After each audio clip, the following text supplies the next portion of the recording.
connection. It's a word that I never really understood. I've heard a lot of people speak about connection, wanting to make connections. I think, for me, mostly what it means is the capacity to trust another human being and to extend my hand, whether literally or metaphorically, and to have another person take that hand and to walk together for a time. It's kind of like that. So we'll sing a little song. The Irish melody, Come Take My Hand. The poem is from Rumi, based on his poem, Out Beyond All Ideas of Right and Wrong, there is a field, I'll meet you there. Something like that.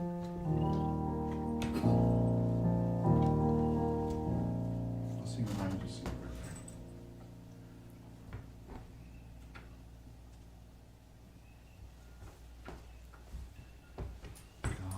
Take my hand and walk with me. Come take my hand and walk with me. Come take my hand and walk with me.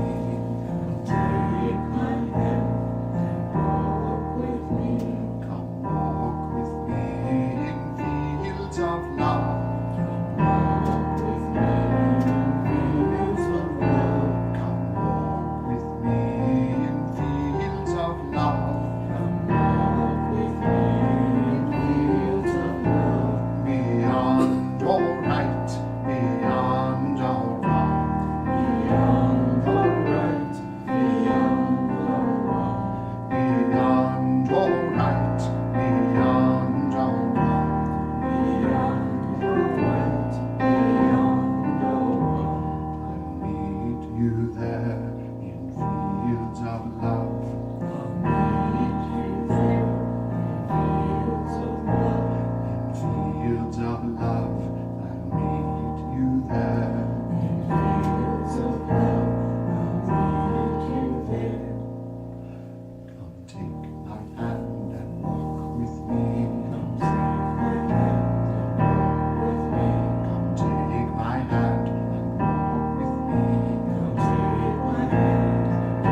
Interesting backup band.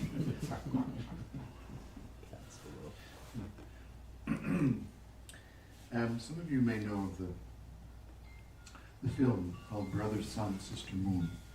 I've been speaking about it lately to some folks, and it's the story of how the early community begun by Francis of Assisi got started.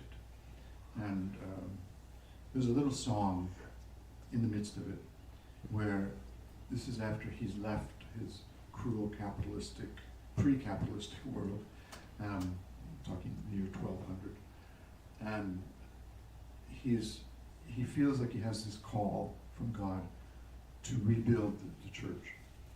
And he has vision, and Jesus appears to him and says, "Hey Frankie, can't you see my church is in shambles? Can you rebuild it, please?" And he takes it literally, which means he goes down the road and he finds an old abandoned church building, San Damiano, and he lives there. It's like, doesn't have a ceiling, you know, and it's cold, but in his bare feet and his rags, he starts rebuilding the church that is in ruins. And later on he realized that that was cool, but it was really a bigger calling, like the whole people of God kind of rebuilding, not just a building. But in the movie, he's rebuilding this church building, and he finally gets it done. And his community's around him, and they're having a great time, and they're singing, and ducks appear, and they start quacking during the singing, and it's a lovely scene. And this is one of the songs that they sing. We'll sing a little bit of it, and see if I can remember.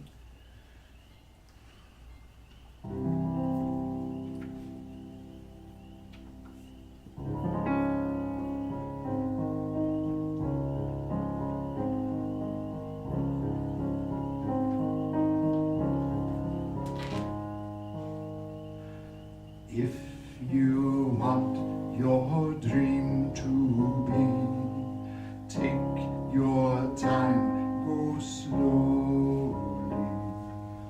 If you want your dream to be, take your time, go slowly. If you want your dream to be, take your time, go slowly. If you want your dream to be, take your time, go slowly. Day by day, stone by stone, build your secrets slowly. Day by day, stone by stone, build your secrets slowly. Day by day, stone by stone, build your secrets slowly. Day by day, stone by stone, build your secrets slowly. If you want your dream to be, take your time, go slowly. If you want your dream to be, take your time, go slowly.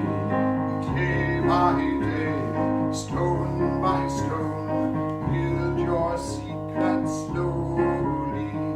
Day by day, stone by stone, build your secrets slowly. If you want your dream to be, take your time, go slowly. If you want your dream to be, take your time, go slowly. Day by day, stone by stone, build your secrets slowly. Day by day, stone by stone, build your secrets slowly. If you want your dream to be, take your time, go slowly. If you want your dream to be, take your time, go slowly. Day by day, stone by stone, build your secrets slowly. Day by day, stone by stone, build your secrets slowly. I hope that was challenging. If you want to live life free, take your time, go slowly. If you want to live life free,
said the name Bruce Lee.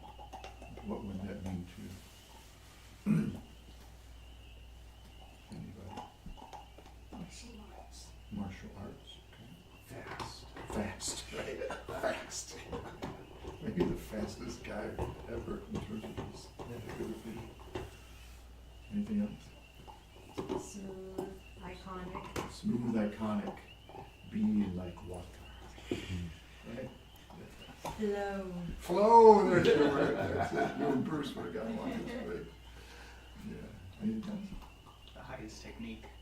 The highest technique, yes. Which was There is no technique. no technique, right? Style of no style. Exactly. How did he come to that conclusion?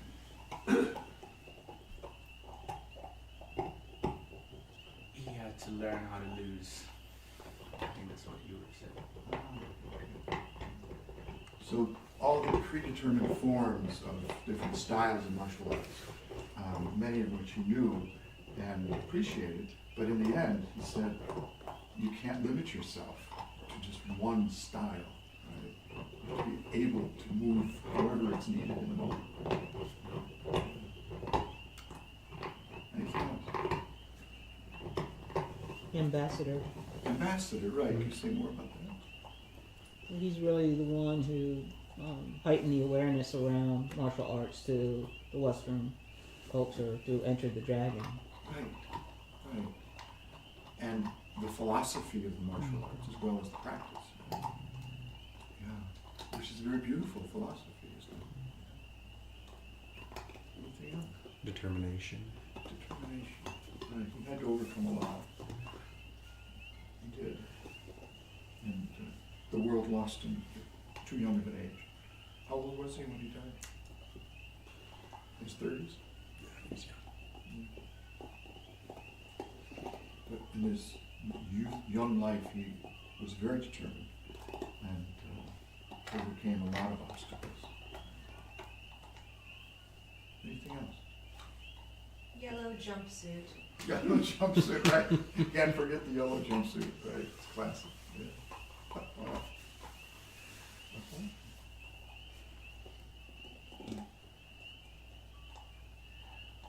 What does Bruce Lee have in common with Dan, the man who showed up on my back porch a couple days ago with a guitar and sang 2 songs?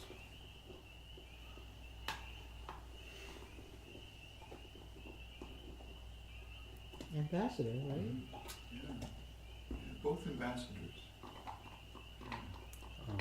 Outspoken. Okay. Both were outspoken. Yeah. When you meet Dan, he's a very soft-spoken man, but he's still outspoken. Softly, yes. Both willing to share what they had. Yeah, both willing to share what they had. I'll put it in reverse, Tim. So both developed some skill. Okay. And then they put that skill to service, right, to help people. And so, anything else, similarities?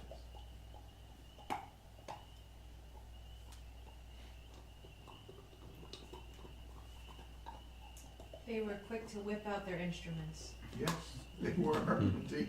Yes. Good. Well said. Yeah. Anything else? Authentic. Authentic. Yeah. Yeah. When you meet Dan, you recognize that right away.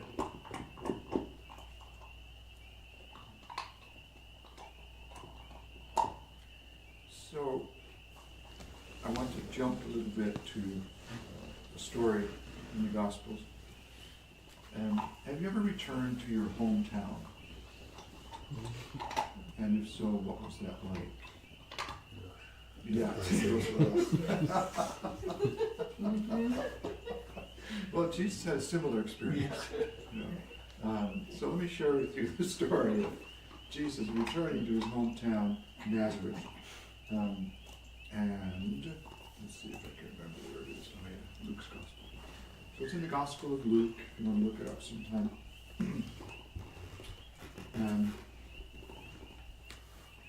It's chapter 4 in Luke's Gospel.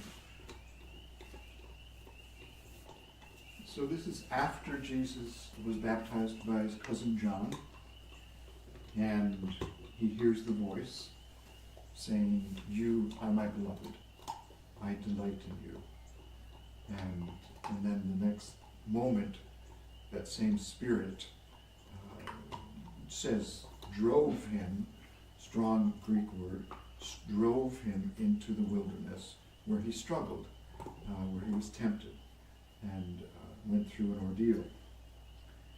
The next moment, if you will, he returns out of the desert to his hometown and to the synagogue, the gathering of people for worship and study and prayer, and it's in Nazareth. And so here's the story. Jesus returned in the power of the Spirit to Galilee, and his reputation spread throughout the region.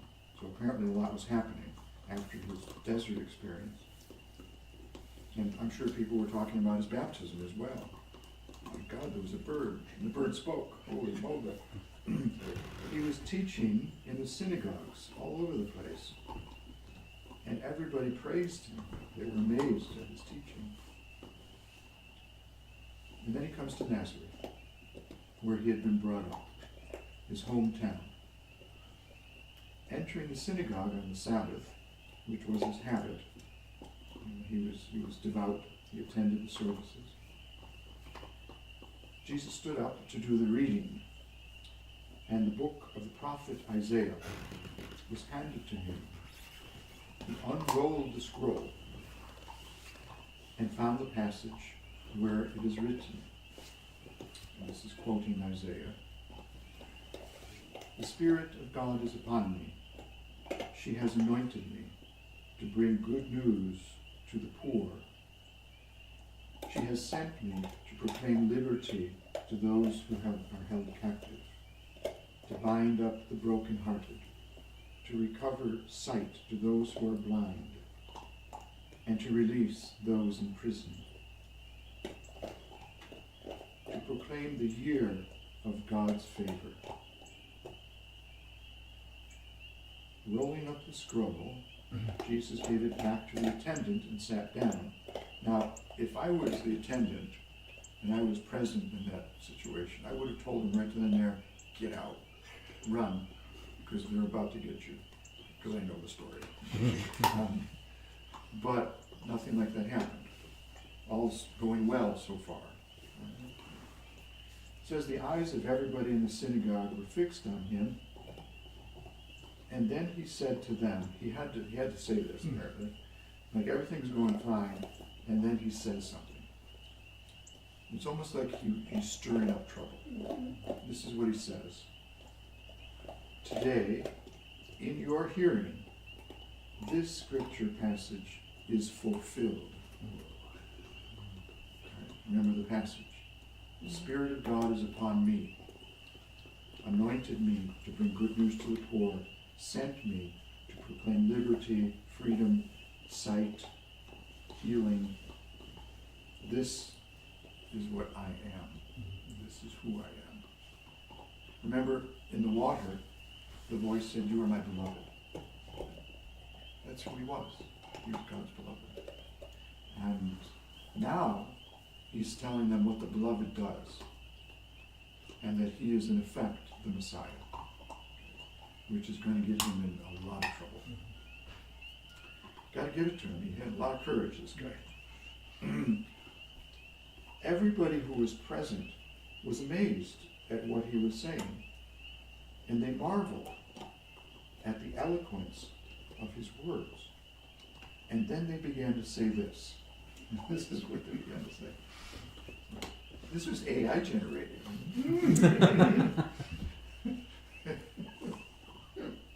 Doesn't sound very peaceful to me. Here's what they said. "Surely this is just Mary's and Joseph's boy, right? Where does he get off saying this?" Yeah. And Jesus then, not to be silent, he says to them, "Surely you will quote me the proverb, 'Physician, heal yourself. Do here in your own hometown the things we heard you do in Capernaum. But the truth is, the prophets were never accepted in their hometowns. So now he's taking it to another level. He's goading on. He's telling them the truth. Prophets were not accepted in their hometowns, and now he's saying he is at least a prophet, and you will not accept me. It's like he didn't give him a chance. I want to say, come on, give him a break. He didn't. And then he goes on to make it worse, and he refers to people in the Old Testament stories who were not, they were kind of passed over by God, and God went to the Gentiles to do some good things, and not to the Jewish people, which was really offensive in a Jewish synagogue, by the way. At those words, and this is where it gets really bad, the whole synagogue rose up, and they were, this is one of those phrases, you don't hear it very often these days, filled with indignation. I mean, maybe we have seen it before. Have you ever seen that or heard about a crowd being just filled with rage? Yeah, it happens, right? It's happened. I mean, some would say January 6th, not too long ago, was an example of that kind of thing for many people. Anyway, they rose up, and they didn't just speak, they dragged Jesus out of the synagogue, out of the town. So you can imagine, not just out of the building, but through the streets, out of the town. And then where did they take him? To be relocated down the road. No, not exactly. To be thrown off a cliff. You're not going to do that, right? No. Okay, no. To throw him off a cliff, the cliff upon which the city was built. And that was their intention. They were going to do that. They were going to hurl him off the edge of the cliff. Basically kill him. Now, the passage, the story ends with these words, which is kind of a mystery. So given that, I mean, if any one of us had been in that situation, we'd be at the bottom of the cliff. I mean, it doesn't matter. You get a crowd of people, you know, but it didn't happen. All it says is this: but he moved straight through the crowd and walked away. I have no idea how that happened. Nobody knows.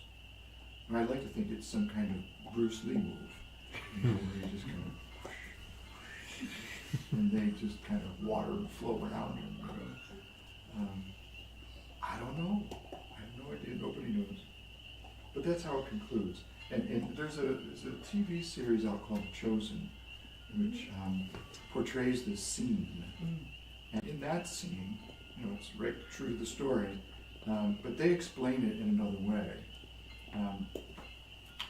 They have the crowd grabbing Jesus, taking him to the edge of the cliff, and then he turns around and he says in a calm but authoritative voice, he says, "This is not going to happen today." And he walks through the door. Ooh, okay. I have no idea. Anyway, that's the story. So in one story where he's baptized, he hears who he is. In the next story, the next moment, you could say, he tells people what he's going to do and what he's already doing. And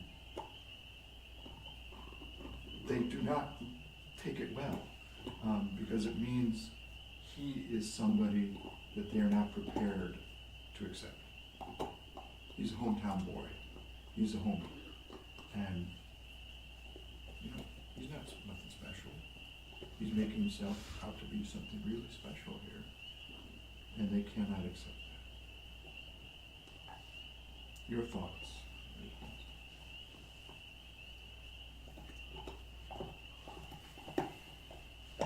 I imagine him walking through the crowd with presence. Just the presence. I mean, I would imagine the presence of God. You know, if his mortal body was in danger, it could have been a grace of God to imbue him with that visible or palpable presence. But also, if he knew who he was at that point, Right. I would imagine that just comes. Isn't there something to that? You know, when you really know who you are, you can walk into a room and somehow communicate that in a way that's very clear. Without saying a word.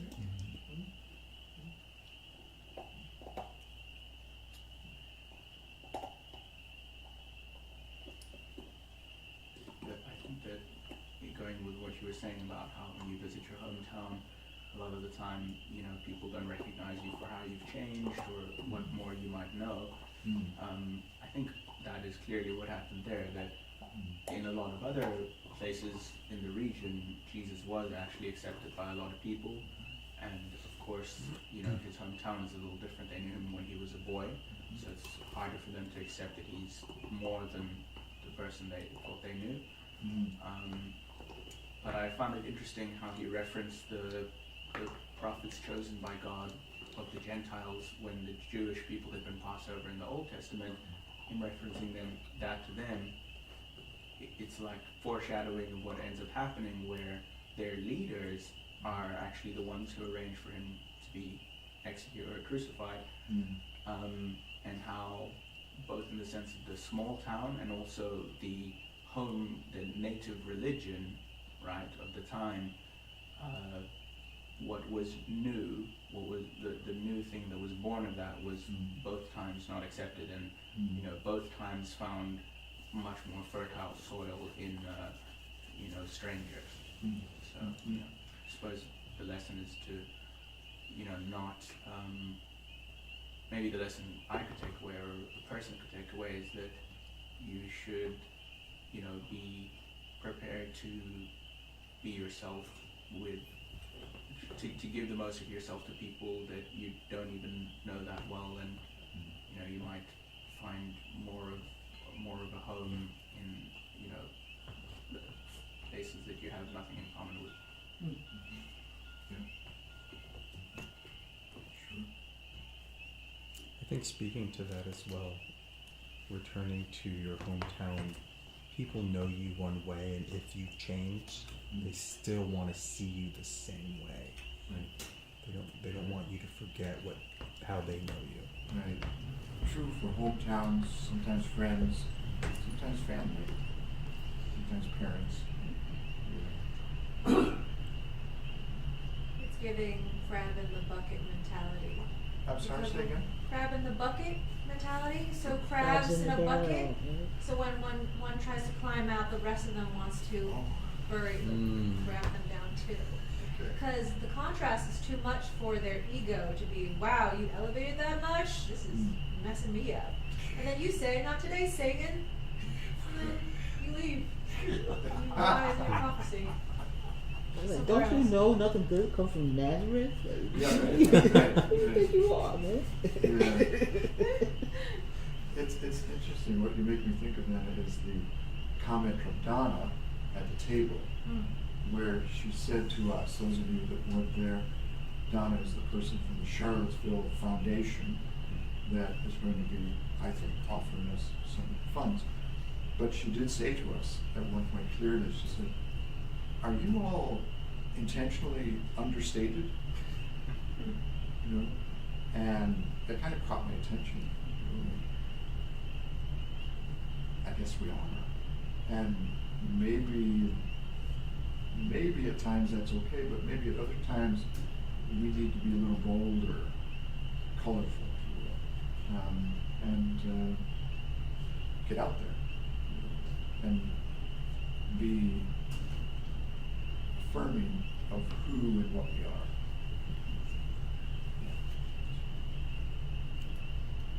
Just, I'm gonna stay away from cliffs though, just in case. Still, it kind of surprises me they overreacted that much. I mean, I could see just kicking them out of the church and saying, "Who do you think you are?" Right. Say, "Don't come back." But actually, So why do they overreact? I don't know, I'm still puzzled on that.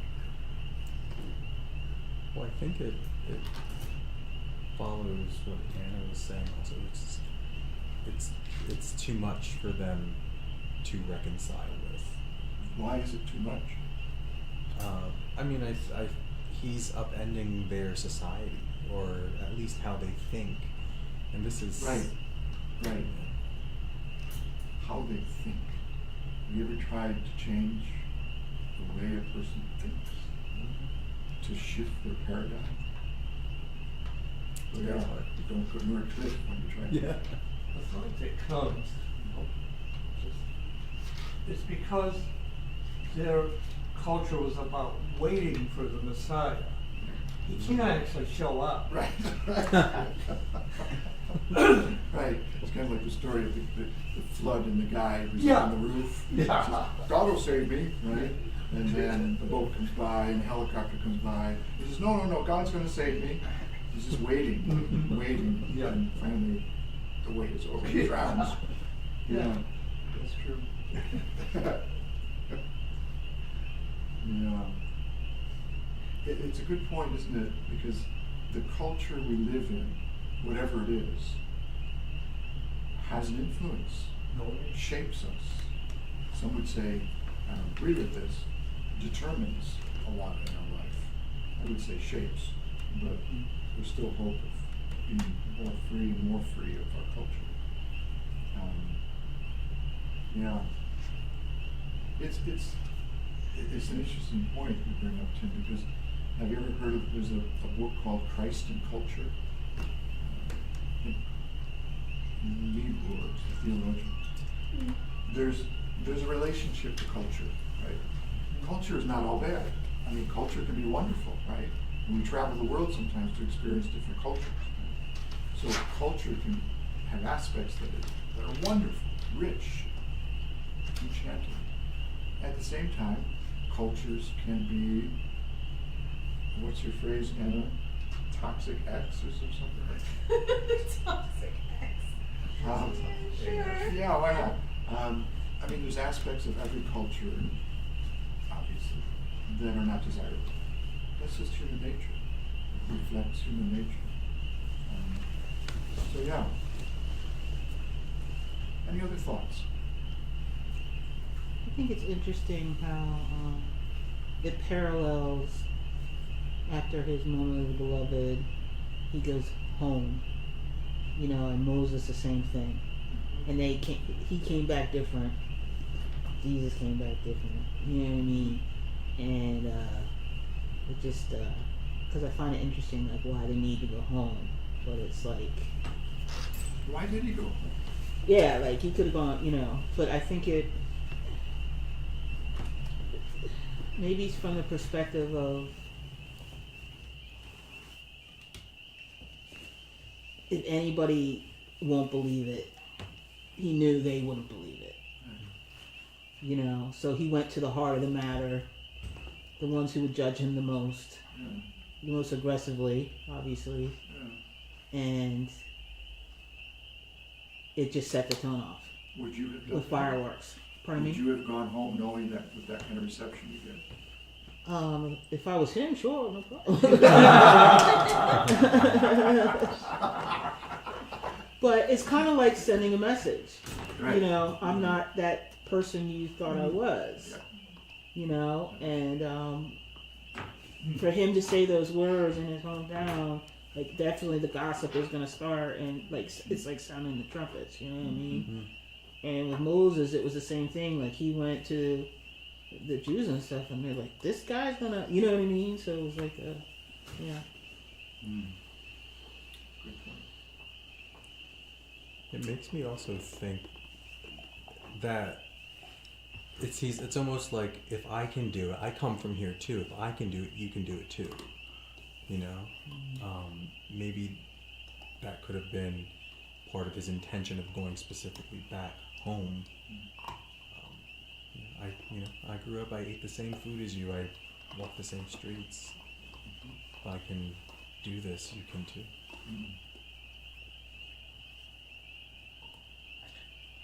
Any other thoughts? Yeah, think there's something to be said for him wanting them to take him at his word, as opposed to these grand miracles that he did in a lot of other places. He said, no, just leave me. Right, Take- isn't that take- interesting? Take what I said, yeah. He didn't do any miracles in his own hometown. No, yeah. He just said, trust me, take me at my word. Yeah.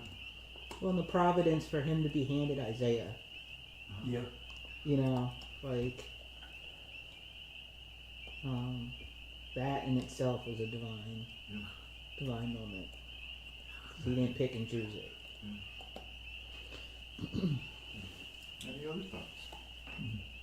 Kind of reminds me of the walk of peace moment where sometimes we're just felt a call to go someplace even though we had some negative experience before, but to offer this newfound presence within us, this power that ultimately it's unseen, but you plant this spirit, this seed within the other. And when you leave, it kind of just, it either grows or burns away, but it does something. You don't have to make an announcement or show your magic. You just are. You just be. Right. Yeah. Just like the walking monks, they don't even have to say anything. They walk by and some people just immediately start crying. Right. It works on some people, it doesn't. Right. Did you hear the story of Isaac and myself when we walked in March 2 years ago? No. Yeah. Isaac is a young man in his 20s, but I've known him since he was about 10. And the two of us went off for a walk in Charlottesville. There was a protest march for peace and against everything that's happening in this country right now politically. And I went full monk, blue robe, staff, the whole bit. You know. And Isaac and I walked together for a bit. And at the end of it, we're walking back to the car. And as cars were pulling out of the parking lot, a woman stopped, and I looked up and I saw her and I smiled, and she gave me the finger. I was not expecting it. and I looked twice at her like stunned and astonished. She said, "Yep," and then she gave me both.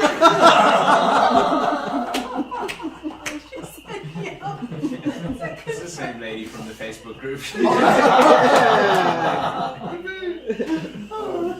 It was a moment. Yeah. That was your cliff moment. Yeah, right. Yeah, clearly she would have thrown me. Anyway, the passage that Jesus read in his hometown, I'd like to leave you with that. But just to remember it, because sometimes I've said this about community of peace, and who we are, what we do, and to put it in short, I believe the mission of community of peace is the mission of Jesus. And that raises the question, what is the mission of Jesus? And Jesus doesn't leave us in the dark about that. He says it in his hometown, and that's what led them to take him to the cliff. So let's just conclude by remembering that mission.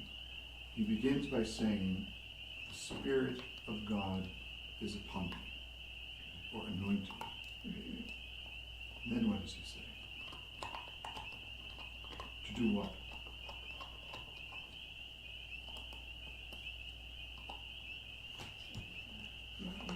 Feed the hungry in there somewhere. Okay, to feed the hungry. What else? Make the blind see, Make the blind see. the captives free. Captives free. Free prisoners. Free prisoners. What's the first thing he says? Feed the poor. It's the poor, to bring good news to the poor. It's a radical thing to say. Then and now. Bring good news to the poor, sight to the blind, to mend the broken hearts. People who could not walk will walk.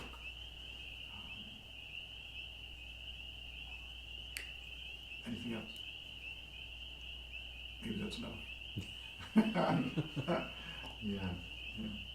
So I like to keep that in mind, because whether we're here in our prayer time or during our days and working, we're now moving towards Saturday. This is the mission. That's it. To take what we got and help people. It's very simple. Close with the song.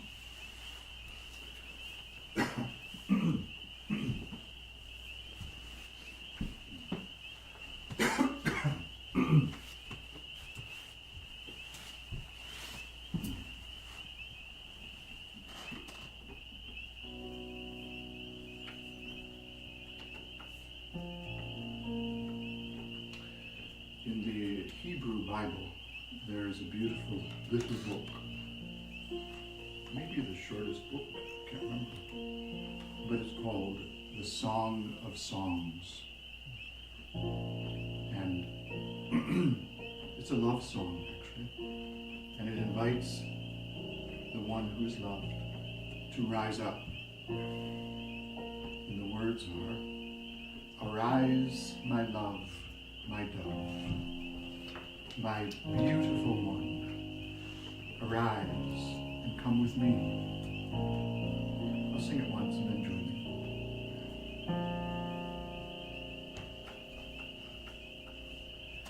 Arise, my love, my dove, my beautiful one, arise and come with me. Arise,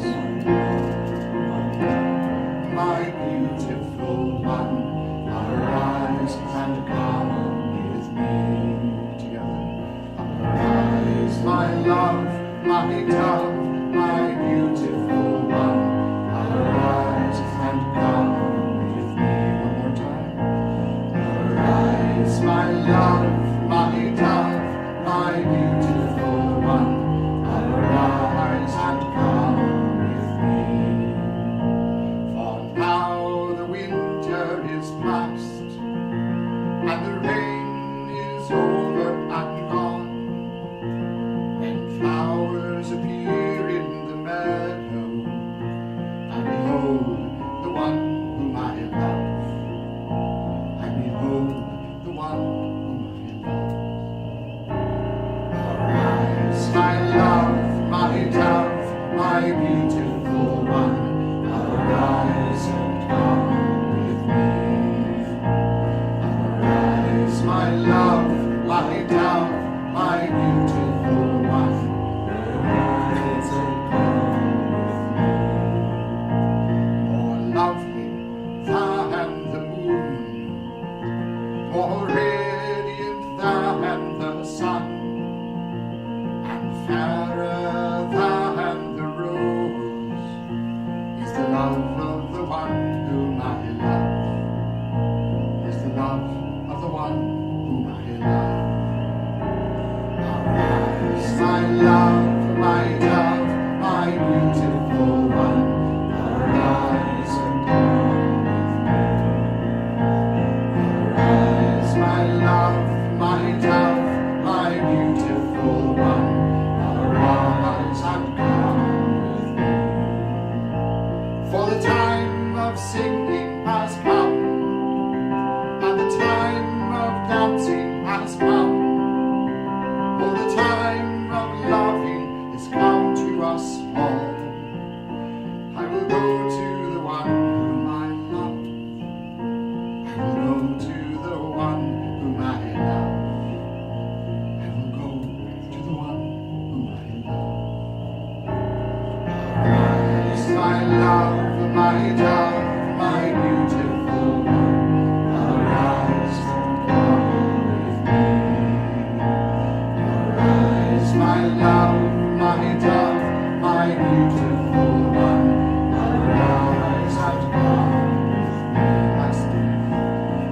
Arise, my love, my dove, my beautiful one, arise and come with me.